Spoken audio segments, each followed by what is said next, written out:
కుల జనగణన కులతత్వం కాదు. అది ఎవరి జనాభా ఎంత ఉంది. ఇప్పటిదాకా అనేక రకాల సోషలిజం మోడల్ వచ్చింది, కమ్యూనిజం మోడల్ వచ్చింది, టూరిజం మోడల్ వచ్చింది, క్యాపిటలిజం మోడల్ నడుస్తూ ఉంది, సామ్రాజ్యవాదం ఉన్నది, వలసవాదం ఉన్నది, ఎల్పిజి లిబరలైజేషన్, ప్రైవేటైజేషన్, గ్లోబలైజేషన్ ఉన్నది, ప్రైవేటైజేషన్ మరింత ఉన్నది.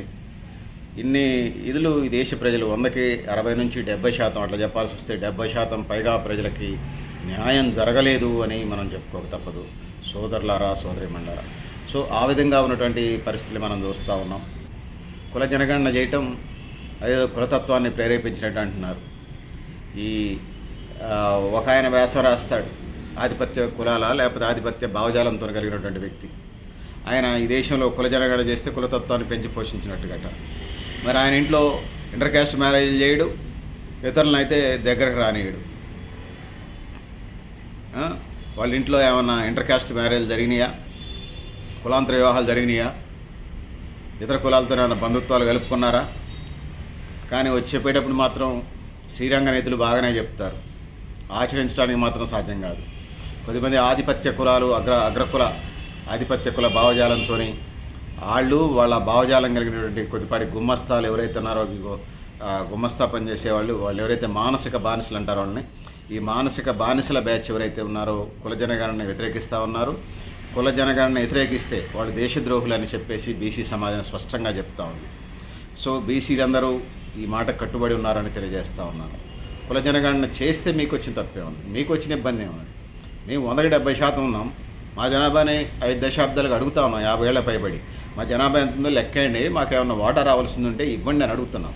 ఒక తండ్రికి పుట్టినటువంటి, ఒక తల్లిదండ్రులకు పుట్టినటువంటి ఒక 4 పిల్లలు ఉంటే అందులో మగ పిల్లలు అయితే వాటా వేసి పంపిస్తున్నారు. సరే, ఆడపిల్లలు అయితే పెళ్లి చేసి పంపిస్తారు కట్న కానుకలు ఇచ్చి. సో 4 కొడుకులు ఉంటే 4కి సమవాటాలు ఇస్తూ ఉన్నారు. మరి అది మేము అడుగుతున్నాం, మీ 4 ఉన్నారంటే ఒక ఇంటికి సంబంధించి అర్థమవుతుంది. మరి దేశం అంతా ఎంతమంది ఉన్నారు? ఈ దేశంలో ఉన్నటువంటి జనాభా ప్రాతిపదికన ఇవ్వాలని చెప్పేసి ఈ సందర్భంగా అడుగుతున్నాం, కోరుతున్నాం, తెలియజేస్తూ ఉన్నాం. కానీ పాలకులకు ఎంత చిత్తశుద్ధి అనేది 78 సంవత్సరాల ఈ దేశంలో, 78 సంవత్సరాల స్వతంత్ర భారతదేశంలో ఈనాటికి కూడా సరైనటువంటి అభివృద్ధి ఫలాలు అట్టడుగు వర్గాలకి అందలేదు. నేను పేరు ప్రస్తావన చేయకపోయినా కాంగ్రెస్ పరిపాలించింది 60 ఏళ్ళు. బీసీలకి బీజేపీతో పాటు కాంగ్రెస్ కూడా నష్టం చేసింది. సరే, అయిపోయిన పెళ్లికి మేళాలు ఎందుకు, వాటిని వదిలేద్దాం. 78 ఏళ్ళు మీ ఇష్టరాజ్యంగా చేశారు కదా. మీరు నిజంగా పరిపాలించుంటే మా అట్టడుగు వర్గాలకి, ముఖ్యంగా బీసీ సమాజానికి నిజమైనటువంటి ఫలాలు అందుంటే మా బీసీలే మిమ్మల్ని మాట అంటే మాడపడినైపోయేటోళ్ళు. కానీ వాళ్ళు కూడా మా దగ్గరకు వచ్చినప్పుడు చెప్తా ఉన్నారు, నిజంగానే అన్యాయం జరిగింది బీసీ సమాజానికని చెప్తున్నటువంటి నేపథ్యాన్ని చూస్తూ ఉన్నాం. సో అందుకోసం సోదరులారా, సోదరిమణులారా, కుల జనగణన వ్యతిరేకించే వాళ్ళంతా దేశద్రోహులే. అది రాజకీయ పార్టీ కానీ, వ్యక్తి కానీ.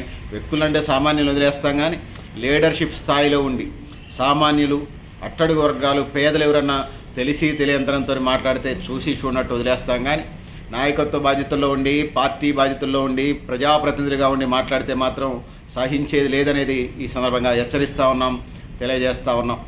సో కుల జనగణన వ్యతిరేకించితే మీకు దేశవ్యాప్తంగా కూడా కుల జనగణన జరగాల. మేమంటా ఉన్నాం, తెలంగాణ రాష్ట్రంలో కమ్మారెడ్లు ఓసీలుగా ఉన్నారు. మరి దక్షిణ భారతదేశం మిగతా రాష్ట్రాల్లో వీళ్ళు ఎక్కడున్నారు అడగండి, వాళ్ళు బీసీలోనే ఉన్నారు.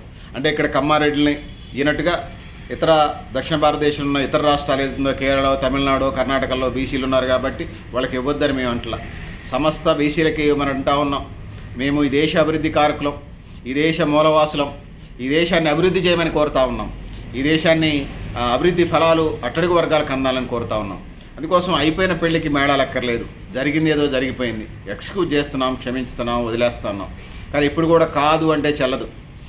సాక్షాత్తు ప్రధానమంత్రి అభ్యర్థి, కాంగ్రెస్ పార్టీ ప్రధానమంత్రి అభ్యర్థి, పార్లమెంట్లో ఆ పార్టీ నాయకుడు రాహుల్ గాంధీ చెప్తా ఉన్నాడు, స్వాతంత్రం వచ్చి 70 సంవత్సరాలు 78 సంవత్సరాలు అయినా కూడా ఇప్పటికీ మెయిన్ స్ట్రీమ్లో 10% మంది ప్రజలే ఉన్నారు. 100కి 90% మంది ప్రజలు ఇప్పటికీ మెయిన్ స్ట్రీమ్లోకి రాలేదు. అది వ్యాపారాలు కానీ, వ్యవసాయంలో కానీ, అనేక సేవల రంగంలో కానీ, పారిశ్రామిక రంగంలోని, ఫ్యాక్టరీల్లో కానీ, బిజినెస్లో కానీ, ఇంకా ఏ రంగంలో చూసుకున్నా 100 సెక్టార్లు ఉంటే 100 సెక్టార్లు, దేశంలో ఒక 100 సెక్టార్లు ఉన్నాయనుకుందాం. ఉపాధి కోసం, సంపాదన కోసం, బతుకుదెరి కోసం, కూటి కోసం, గుడ్డ కోసం 100 రంగాలు ఉన్నాయనుకుందాం. ఇంకెక్కువ తక్కువ ఉన్నాయండి. ఉదాహరణకి చెప్తున్నాను, నేను చెప్పదలుచుకుంది మీకు అర్థం కావటం కోసం.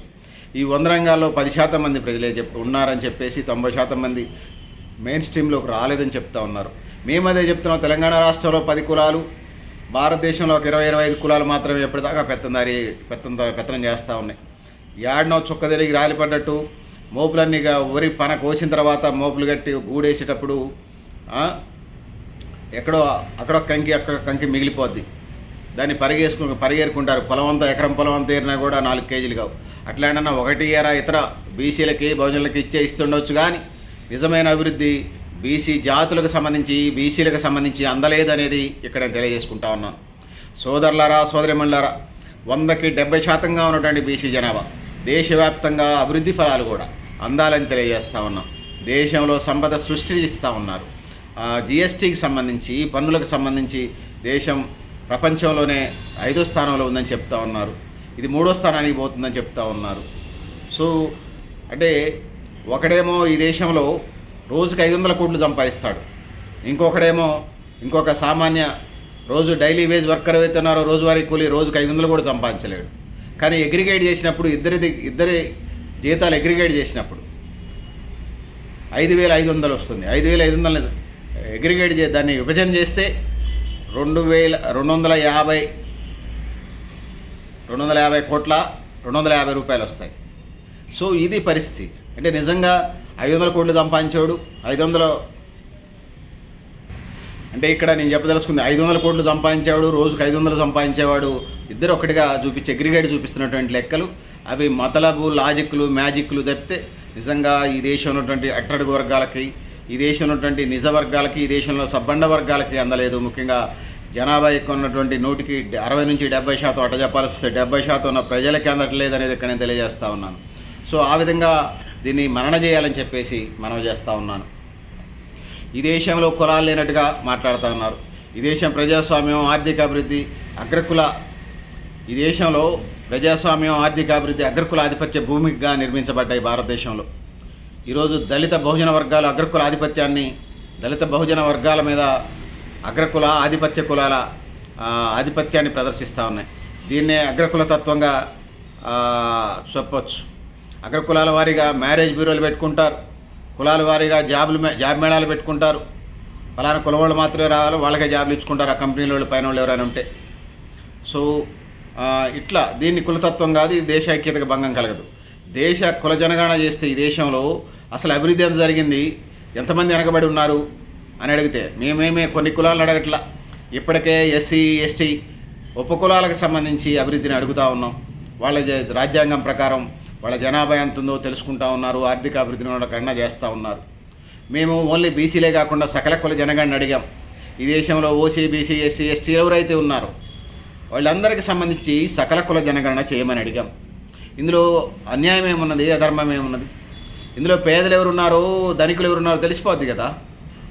సో అందుకోసం కొంతమంది బీజేపీ వాళ్ళు హిందూ బీసీలట ముస్లిం బీసీలట వీళ్ళేదో మాకు బీసీలకు ఏదో కూడు పెట్టినట్టుగా మండల కమిషన్ సిఫార్సులు అమలు చేయడం కోసం ఉన్నటువంటి యూపీ సింగ్ ప్రభుత్వాన్ని గోలగొట్టిన వాళ్ళు వీళ్ళు మమ్మల్ని బాగు చేస్తారట.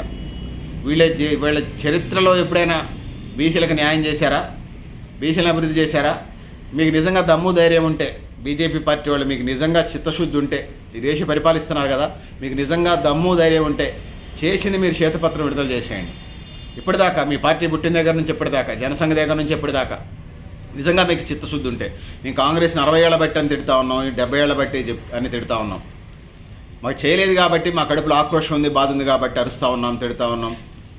మా గొంతుగా మూగపోయింది, గొంతు విప్పుకొని మాట్లాడుతూ ఉన్నాం. నిజంగా మీకు చిత్తశుద్ధి ఉంటే మీ జనసంఘు మీ భారతీయ జనతా పార్టీ దాకా మా అప్డేట్ అవుతూ వచ్చింది కదా, పార్టీ పేరు మారినా కూడా ఆ నాయకులే ఉన్నారు కదా, వాళ్ళే మీకు మీ ఎగ్డేవారు వాళ్ళే కదా.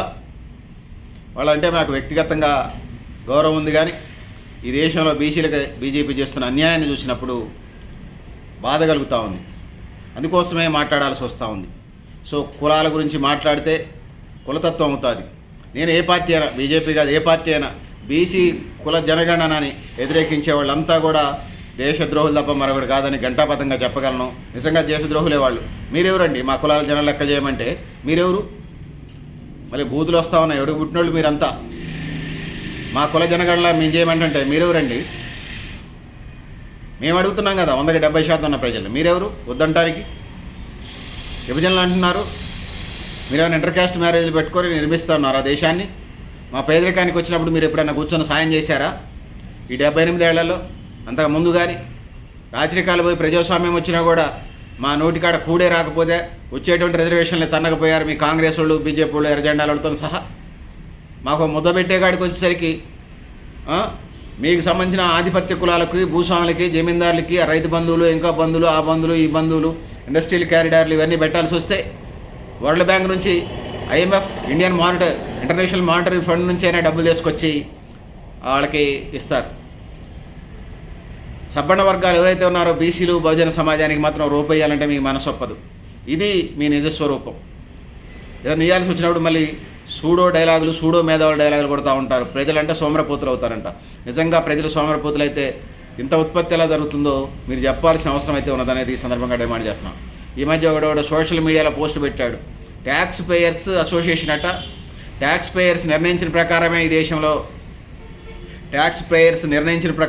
దేశంలో సంక్షేమ పథకాలు ఉన్నంట. ఎవడరా మీరంతా లంజొడకల్లారా? మీరెవర్రా? మేము కూడా కడతా ఉన్నాం పరోక్ష పనులు. మీకు అంత సంపద ఎట్లొచ్చిందిరా? ప్రభుత్వానికి గడుతున్నారా మీరు? నిజంగా 1,30,000 పన్నులు గడుతున్నారా మీరంతా? ట్యాక్స్ పేయర్స్ అట సంక్షేమ పథకాలను డిసిజన్ చేస్తారట. రాజకీయాల్లోకి రారాదండ్రా. వ్యాపారాలు చేసుకొని బతుకుతున్నారని చెప్పేసి ఏం మాట్లాడలేదని చెప్పేసి ట్యాక్స్ పేయర్స్ అసోసియేషన్ అంట. ముండా మోపులారా, ఉంటే ఉండండి ఈ దేశం నుంచి, లేకపోతే వెళ్ళిపోండి. ట్యాక్స్ పేయర్స్ అసోసియేషన్ అంటే ఈ దేశంలో అట్టడుగు వర్గాలకి, పేదలకి, రక్తహీనతతోనే వైద్యం అందక, విద్య అందక ఎంతమంది హింసపడుతూ ఉన్నారు. నెలకి 20,000తో కుటుంబం బతుకుతూ ఉంది. 160% మంది కుటుంబాలు, 160% మంది ఈ దేశ ప్రజలు నెలకి 20,000, 5,000, 10,000, 15,000, 20,000 ఆదాయంతోనే 160% మంది ఈ దేశ ప్రజలు బతుకుతూ ఉన్నారు. ప్రభుత్వాలు సక్రంగా చూస్తే మీకు అంత పెద్ద మాటలు వస్తాయా? మీ నిజంగా ఇన్కమ్ ట్యాక్స్లు, పాన్ కార్డులు, మీకు దొంగ కంపెనీలు అవన్నీ మాకు తెలియదా? మీరెవర్రా సంక్షేమ పథకాల మీద మాట్లాడటానికి? మళ్ళీ బడిత పూజలు జరుగుతాయి, ఒళ్ళు దగ్గర పెట్టుకోండి. ముఖ్యంగా బీసీ బహుజనులు ఇవన్నీ గమనిస్తూనే ఉన్నారు. సో ఆ విధంగా కుల జనగణని మేము స్వాగతిస్తూ ఉన్నాం. సకల కుల జనగణని వ్యతిరేకించేవాళ్ళు, ముఖ్యంగా బీసీ కుల జనగణని వ్యతిరేకించేవాళ్ళు ఈ దేశద్రోహులు అనేది ఘంటాపదంగా చెప్తా ఉన్నాం. ఒక ఆయన ఒక వ్యాసం రాస్తాడు, కుల జనగణన వద్దని చెప్పి వ్యాసం రాస్తాడు. బ్రాహ్మణులు నోటి నుంచో, నుదురు నుంచో, మెదడు నుంచి పుడతారు అనుకుందాం. తల నుంచి పుడతారు. క్షత్రియులు భుజాల నుంచి పుడతారు. తొడల నుంచో, బొడ్డు నుంచో వైశ్యులు పుడతారు. శూద్రులట పాదాల నుంచి పుడతారట. మనుషులు అట్లా పుడతారా? సరే, వర్ణ వ్యవస్థ ఉన్నది, రాసిన వాళ్ళు రాశారు, ఉండని వర్ణ వ్యవస్థే ఉంది కానీ కుల వ్యవస్థ లేదంటాడు ఒకడు వ్యాసం రాసి. నిజంగా అట్లుందా? అది పరిస్థితి అని అడుగుతూ ఉన్నాను, ప్రశ్నిస్తూ ఉన్నాను. అది లేదు కదా, అట్లా కాదు కదా. మరి వర్ణ వ్యవస్థ కాలక్రమంలో క్షత్రియులు బీసీ కులాల కిందకి వస్తూ ఉన్నారు, వైశ్యులు ఓసీ కులాల కిందకి వెళ్ళిపోయారు. అవి వర్ణాలు కాస్త కులాలుగా మారినాయి. బ్రాహ్మిన్స్ కాస్త బ్రాహ్మణ కులం అయిపోయింది. శూద్రులు అనేసరికి ఉపకులాలు టన్నుల కొద్దీ అయ్యారు. సో ఇది గ్రిప్పులో పెట్టుకోవడం కోసం కొన్ని వర్గాలు బలంగా రాచరిక పరిపాలన అమలు చేశారని చెప్పేసి మా పెద్దవాళ్ళు మాకు చెప్తా ఉన్నారు. దీని మీద అనేక పరిశోధనలు ఉన్నాయి. దాని మీద మా సబ్జెక్ట్ ఎక్స్పర్ట్స్తో కూడా మాట్లాడిద్దాం. మనకు సమాచారం ఉంటే మనం చెప్దాం, మరింత ఎక్స్పర్ట్స్తో కూడా మాట్లాడిపిద్దాం. సో ఇది పరిస్థితి. ఈ దేశం మీద మాకు సత్యాంత ప్రేమ ఉన్నది. అందుకోసమే సకల కుల జనగణన చేస్తే ఊడు వెనకబడి ఉన్నాడో తెలుస్తుంది. ABCD ఈ అట్లా విభజన చేస్తే మైనారిటీలు కూడా అటు ఓసీలో ఉన్నట్టు బీసీలో వస్తారు, అదొక భాగం. సో దానివల్ల ఎక్కువ ఉపయోగాలు జరుగుతాయి. ఎవరు వెనకబడి ఉంటే వాళ్ళకి ప్రత్యేక ప్యాకేజ్ ద్వారా వాళ్ళని వెనకబడ్డ వాళ్ళలాగా గుర్తించి బడ్జెట్ కేటాయించడం, ఉద్యోగాలు కేటాయించడం, ఉపాధి మార్గాలు, ఇతర అవకాశాలు కల్పించడం ద్వారా వాళ్ళని జనజీవన స్రవంతిలోకి తీసుకొచ్చే అభివృద్ధి ఫలాలు వాళ్ళకి, ప్రజలకి, ఈ దేశ ప్రజలందరికీ హక్కు ఉన్నది, వాళ్ళకు కూడా హక్కు ఉన్నది. వాళ్ళని ఇందులోకి మెయిన్ స్ట్రీమ్లో తీసుకురావాలని చెప్పేసి సకల కుల జనగణన చేయమంటాం. ఆ విధంగా ముందుకు పోవాలని తెలియజేసుకుంటా ఉన్నాను. ఇంకొంతమంది వ్యాసాలు రాస్తూ ఉన్నారు. యూరోప్లో కూడా వృత్తులు ఉన్నాయి, ఇండియాలో కూడా వృత్తులు ఉన్నాయి. ఇండియాలో వృత్తులు కులాలు పెట్టారు, యూరోప్లో వృత్తులు వేరు సంగతి అని అంటా ఉన్నారు. ఇండియాలో వృత్తులు, యూరోప్ ఖండంలో ఉన్న వృత్తులు ఒకటేనండి? ఒకటే. ఆడ బట్టలు ఉతికేవాడు, ఇక్కడ బట్టలు ఉతికేవాడు ఒకటే. యూరోప్ ఖండం అంతా, యూరోప్ ఖండం ఉన్నటువంటి దేశాలు ఏమున్నాయి? యూరోప్లో ఇంగ్లాండ్ ఉన్నది, జర్మనీ ఉన్నది, పశ్చిమ జర్మనీ, తూర్పు జర్మనీ ఉన్నది, ఫ్రాన్స్ ఉన్నది, ఇటలీ కూడా ఉన్నట్టుగా ఉంది. ఇట్లా యూరోప్ ఖండం సుమారుగా 15 నుంచి 20 దేశాల దాకా ఉన్నట్టు ఉన్నది. సో యూరోప్ ఖండంలో ఉన్నటువంటి వృత్తులు, ఇండియాలో ఉన్నటువంటి వృత్తులు ఒకటే కావచ్చు, కానీ అక్కడ కుల విభజన ఎంతగా లేదు, ఇక్కడ కుల విభజన పెద్ద ఎత్తున ఉంది. ఇక యూరోప్ ఖండంలో ఉన్న వృత్తులకు సంబంధించి ఇండియాలో ఉన్నటువంటి వృత్తులకు సంబంధించి వేరియేషన్ చూసినప్పుడు యూరోప్ ఖండంలో ఉన్నటువంటి వృత్తులు ఎంత అవమానకరంగా చూడబడలేదు. అక్కడ అదే వృత్తులున్నా, ఇక్కడ అదే వృత్తులున్నా. యూరోప్ ఖండంలో వృత్తుల భారీగా పనిచేసే వాళ్ళని చూడలేదు. కానీ భారతీయ సమాజంలో చాలా నికృష్టంగా, నీచంగా, జంతువు కంటే హీనంగా చూశారు. సో యూరోప్లో వృత్తులకి చూసే విధానానికి, ఇండియాలో వృత్తుల్ని చూసే విధానానికి నక్కకి నాగలోకానికి ఉన్నటువంటి తేడా ఉన్నది అనేది చెప్పక తప్పదు అనేది తెలియజేసుకుంటా ఉన్నాను. సో అట్లా చెప్పాల్సి వస్తే యూరోప్లో అంటరానితనం లేదు, బానిస చాకరీ లేదు, ఎట్టి లేదు, ఇవన్నీ లేవు. కానీ భారతీయ సమాజంలో ఇవన్నీ ఉన్నాయనే తెలియజేసుకుంటాను. ఇక వైదిక మతం అని చెప్పుకుంటున్నారు. సరే, మతాలు ఎవరు మతాలు వాళ్ళకున్నాయి. క్రిస్టియన్ మతం, ముస్లిం మతం దండయాత్రలు చేసి ప్రపంచాన్ని జయించినని చెప్తా ఉన్నారు. సో ఇన్ని జరిగినా కూడా భారతీయ సమాజం నుంచి వైదిక మతాన్ని దూరం చేయలేదని చెప్తా ఉన్నారు. వాటిని కాపాడిందే మేము, బీసీలం. భారతదేశంలో హిందూ మతం పోకుండా కాపాడింది మేము. ఇండియన్ కల్చర్, ఈ దేశ మూలవాసులమే. మా పూర్వీకులు మాకు ఇచ్చినటువంటి, మాకు ఆస్తులు అంతస్తులు ఇచ్చినా ఇవ్వకపోయినా ఈ దేశం హెరిటేజ్ అండ్ కల్చర్ ఏదైతే ఉందో మా గుండెల్లో పెట్టుకొని చూసుకున్నాం. మేము భవిష్యత్ తరాలకు అలాగానే అప్పచెప్తాం. ప్రపంచానికి రోల్ మోడల్గా ఉన్నాం. అది కుటుంబ వ్యవస్థ కానీ, పెళ్ళిళ్ళు కానీ, లేకపోతే పిల్లల్ని సాధటం కానీ, ముసలి వాళ్ళని చూడటం కానీ, ప్రపంచానికి మేము అనేక అంశాల్లో ప్రపంచానికి రోల్ మోడల్గా ఉన్నాం. మేము ఇండియన్ కల్చర్ని ప్రపంచానికి ఒక రోల్ మోడల్గా మార్గదర్శకత్వం ఉంచేలాగా ఇండియన్ కల్చర్ని అది ముస్లింలు పరిపాలించిన, బ్రిటిష్ వాళ్ళు అంటే క్రిస్టియన్ అంటారు కదా కొన్ని పార్టీలు, బ్రిటిష్ వాళ్ళు పరిపాలించిన వీటన్నిటిని మేము చేసుకుంటూ వచ్చాం. సో సోదరులారా, సోదరిమణులారా, సో అందుకోసం మేము ఈ దేశ బీసీలం. మా హక్కులు మాకుంటాయి, మేము మనుషులే, మా ఓటాలు మాకు ఇవ్వాలని అడుగుతూ ఉన్నాం. ఈ దేశంలో పుట్టినటువంటి బౌద్ధ జైన మతాలు, బౌద్ధ మతం గౌతమ బుద్ధుడు స్థాపిస్తే, జైన మతాన్ని వర్ధమాన మహావీరుడు, 24వ మహావీరుడు, తీర్థాంకర్లు అంటారు, 24వ వాడు, అతను చెప్పినటువంటిది వేసులుగా నడుస్తూ ఉంది. సో కొంచెం కఠినంగా ఉండటం వల్ల జైన మతం కార్యాచరణకి, ముఖానికి ఇట్లా కట్టుకోవాలి కర్చిప్లాగా, కొంచెం కఠినంగా ఉండటం, వాస్తవ ఆచరణ కష్టంగా ఉంది. బౌద్ధ మతం ఆచరించడానికి ఈజీగా ఉంది, అందులో కులాలు లేవు, పంచాంగ సూత్రాలు ఉంటాయి, పంచశీలలాగా. వాటిని మొత్తం మానవునికి సంబంధించి కోరికలే దుఃఖానికి కారణం ఇట్లా కొన్ని ఉంటాయి. బుద్ధుడి గురించి, బౌద్ధం గురించి మాట్లాడుకునేటప్పుడు దాని గురించి వివరంగా డిస్కస్ చేద్దాం. మరి మా మతం ఇతర దేశాల మీద దండయాత్ర చేయలేదు. మరి మతం ఇతర దేశాలు విస్తరించిందా? మరి విస్తరించి ఉంటే పరిస్థితులు ఇందులో లోటుపాట్లు తెలిసాయి. భారతదేశం మట్టిగా ఉండిపోయి ఇక్కడ ఉన్నటువంటి అట్టడుగు వర్గాలని, అట్టడుగు కులాలని, సబ్బండ కులాలని అణిచివేసిని, దారుణంగా ఎటు చేపించిని, ఇక్కడ ప్రజల్ని మనుషుల్ని మనుషుల్లాగా కాకుండా జంతువు కంటే హీనంగా చూసినాయి. అందుకోసం అనేక ప్రాంతాల్లో తిరుగుబాట్లు, సాయుధ పోరాటాలు జరిగినాయి. అవి చరిత్ర రాసినటువంటి, చరిత్రలో లిఖించినటువంటి సత్యాలు అనేది నేను తెలియజేసుకుంటా ఉన్నాను. ఏమైనా మతాలకు సంబంధించి వచ్చినప్పుడు, ఇతర మతాలకి అది క్రిస్టియన్ మతం కానీ, బౌద్ధ మతం కానీ, ముస్లిం మతం కానీ, జైన మతం కానీ వాటి కులాలతో పని లేదు. ఇక్కడ హిందూ మతానికి సంబంధించి వచ్చినప్పుడు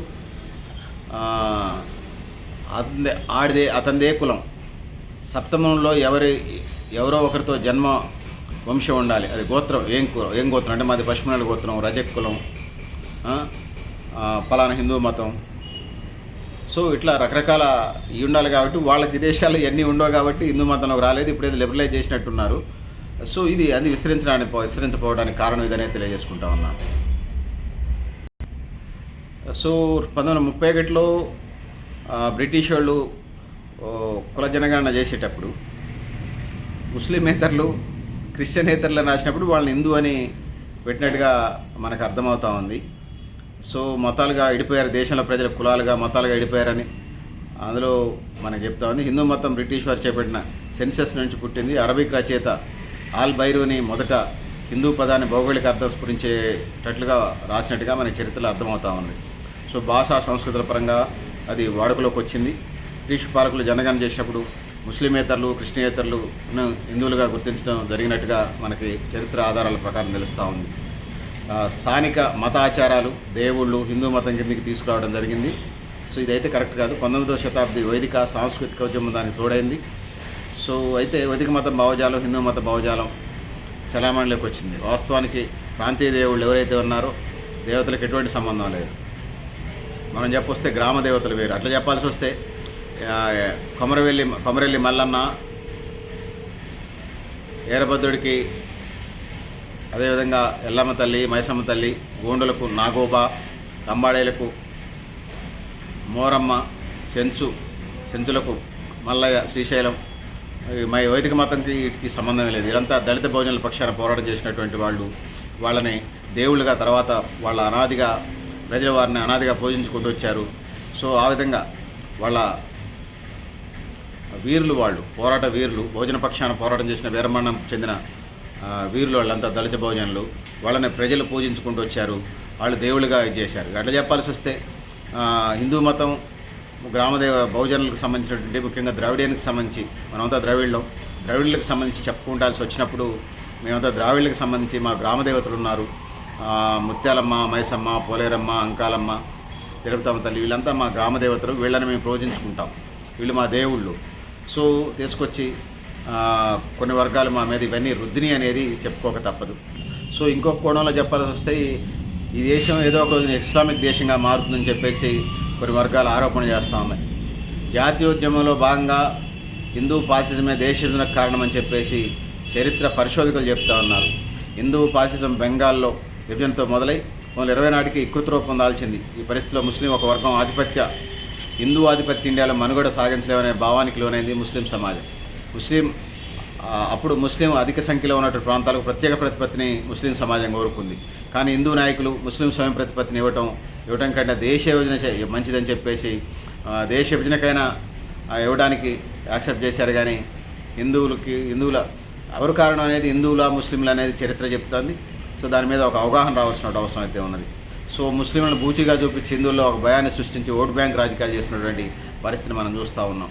సో కొన్ని హిందుత్వ పేరుతోనే కొన్ని రాజకీయ పార్టీలు జరుగుతున్నాయి. అన్ని పార్టీలు అందులోనే ఉన్నాయి. ఇప్పుడు ముస్లింలు ఈ దేశాన్ని 5.5 శతాబ్దాలు అంటే సుమారుగా 550 సంవత్సరాలు పైగా పరిపాలన చేశారు. అయినా ఈ దేశం ఇస్లాం దేశంగా మార్చలేకపోయారు. ఇప్పుడు రోజువారీ జీవితం కష్టంగా గడుపుతున్నటువంటి మైనారిటీ వర్గాలు ఎలా దేశాన్ని రోజు కూలీనాలు చేసుకున్నటువంటి ముస్లిమ్స్ ఇస్లాం దేశం ఎలా మారుస్తాయి? ఈ దేశం దళిత బహుజనుల బిడ్డలే కాదా? దళితులది బహుజన అసలు బీసీలు కదా, 100-70% ఉంది బీసీలే కాదా? ఆ హెరిటేజ్ అండ్ కల్చర్ నిలబెట్టేది వీళ్ళు కాదా? సో ఇది పరిస్థితి. సో బయట నుండి వచ్చిన వాళ్ళు మహా అయితే 10% ఉండొచ్చు ముస్లిమ్స్, 90% మంది ఇక్కడ వాళ్ళే కాదా? మరి వాళ్ళంతా ఎవరు? వాళ్ళు ఈ దేశంలో ఉండే దళిత బహుజన బిడ్డలే ముస్లింలోకి, క్రిస్టియన్లోకి చేరుతున్నారు కదా? ఇది వాస్తవం కాదా?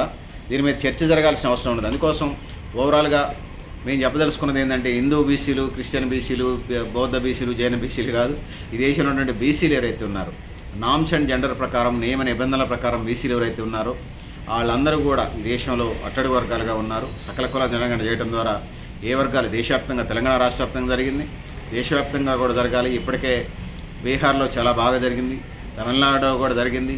సో ఈ విధంగా దేశవ్యాప్తంగా 29 రాష్ట్రాలు, 9 కేంద్రపాలిత ప్రాంతాల్లో కూడా జరగటం వల్ల ఏ ప్రజలు ఎంత ఆర్థికంగా నమూనాది లెక్కలు చెప్పట్లేదు కదా. సకల కుల జనగణన జరిగినప్పుడు మనకు అర్థమవుతుంది కదా.